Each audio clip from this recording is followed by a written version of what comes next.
Hi, welcome to Whistle Brew. This is part 2 of the Heartland murders. This is the story of Lisa Marie Lambert. There are crimes where the violence becomes famous and the people become footnotes, where the house is remembered and the killers are named.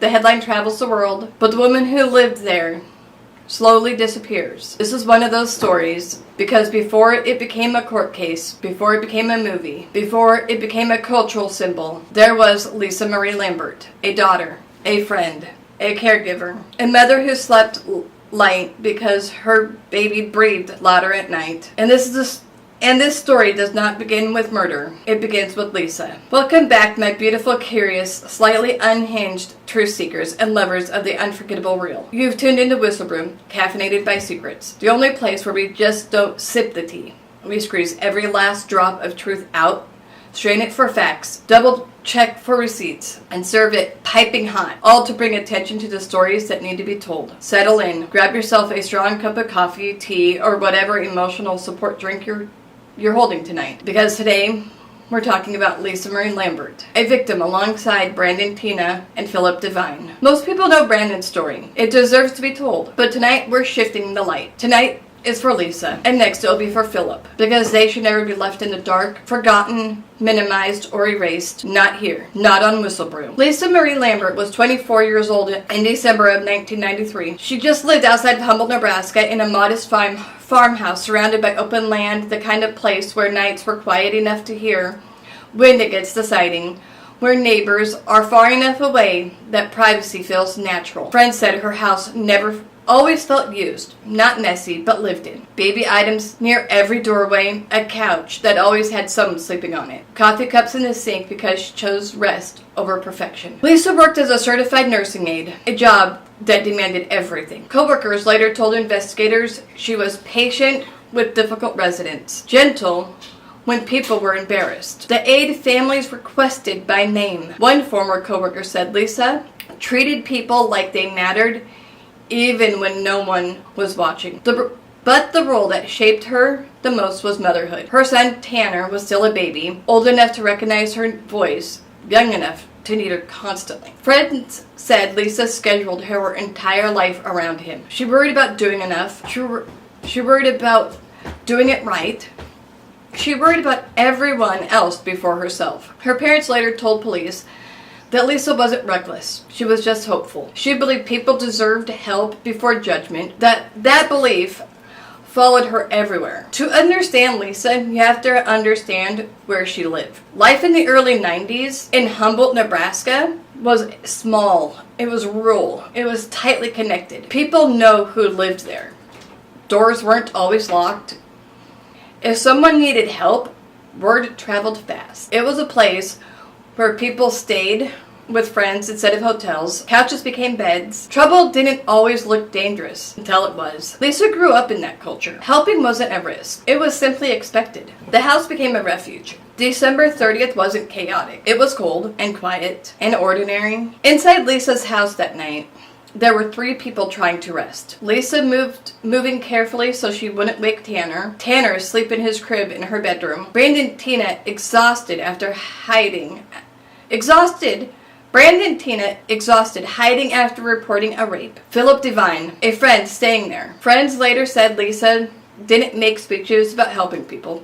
She just simply did it. She was that kind of a person. She fed them, she let them sleep, and she kept the baby close to her. That night, Lisa checked on Tanner repeatedly.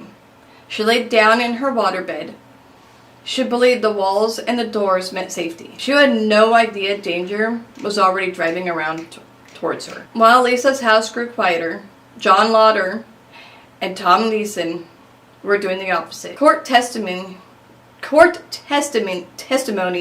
later showed this wasn't impulsive. They were angry, they were drinking. They talked openly about silencing Brandon. Prosecutors later outlined their actions. First, stealing a gun, then gathering gloves, driving deliberately, checking for the law enforcement presence, making sure none were around. This was planned. Shortly after 1 a.m., they arrived. They kicked in the door, and then bam, just after 1 a.m., while most of Humboldt slept, Lauder and Nissen entered.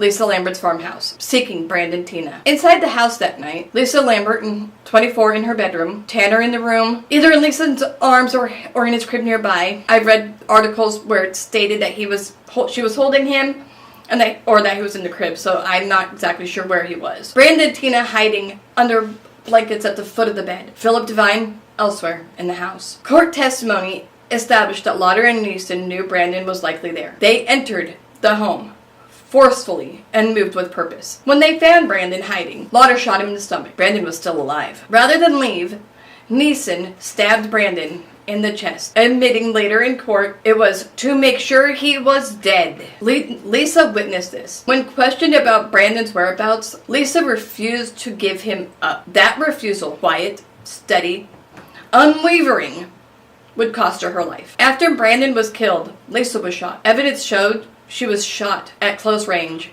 near her baby. Gun residue showed that. She was not an accident. She was not collateral damage.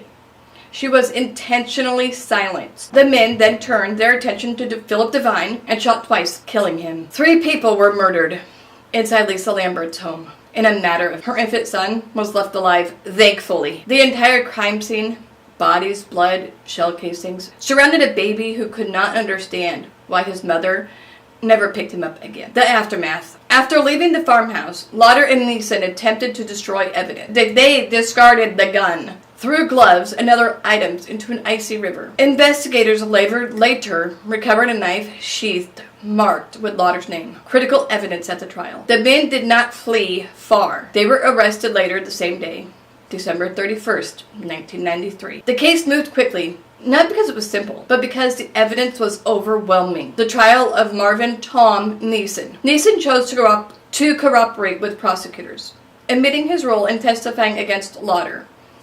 He was convicted of first-degree murder of Brandon Teena, second-degree murder of Lisa Lambert and Phillip DeVine. He received 3 consecutive life sentences. Prosecutors noted his flat, unemotional testimony, recounting the stabbing and the shootings as tasks rather than lives. The trial of John Lauder. John Lauder went to trial in 1995. He was charged with 3 counts first-degree murder, kidnapping, and the rape of Brandon Teena, and additional charges, including weapons charges. Prosecution led by James Ellsworth presented eyewitness testimony, forensic evidence, recovered weapons, and Nissen's statements. The knife sheath bearing John Lauder's name, defense attorney Michael Fabian, and Peter Blakesley attempted to shift responsibility. The jury was not persuaded by the defense attorneys. Only after a few hours of deliberating, Lauder was found guilty on all major charges and sentenced to death. But let's remember Lisa for who she was, a mother first. Even in her court, her murder was discussed after Brandon's. Her life summarized briefly. Her motherhood barely mentioned. And that's the point. Justice came, but recognition did not. Let's never forget that. Let's never forget who Lisa Lambert was. Back to the case. Anne Lambert, Lisa's mother, felt something was wrong that morning. When she arrived, the door was open, unusual for winter, and she heard Tanner crying.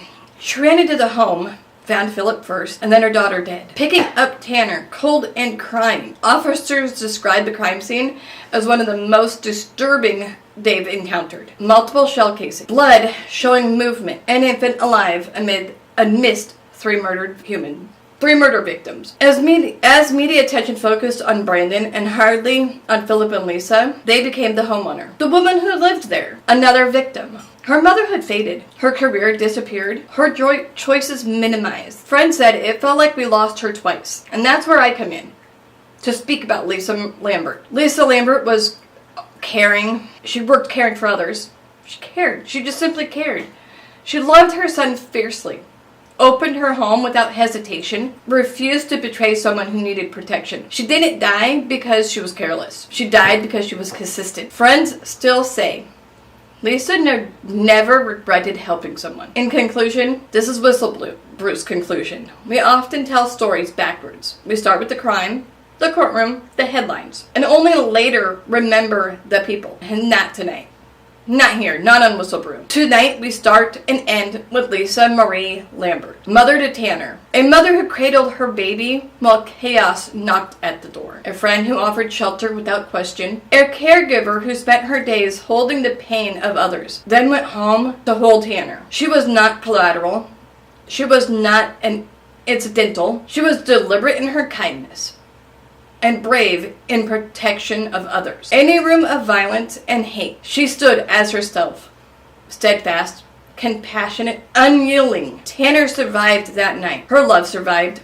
Her choice survived. But the world almost forgot her name. And when you think of that house, the headlines, the killers, remember first the woman who lived there, the mother who loved there, and the heart that refused to yield. That was what Lisa was. And the world owes her more than silence. And remember her not for where she died, but for how she lived. I hope this put Lisa's life into perspective. That's what my goal was. Tomorrow or tonight, cut this out, Lisa, but part 3 is coming, and it is going to be of Phillip DeVine. Like, share, comment, subscribe if you like this. The merch is linked in the comment description. I love you guys, and thank you so much for showing up tonight.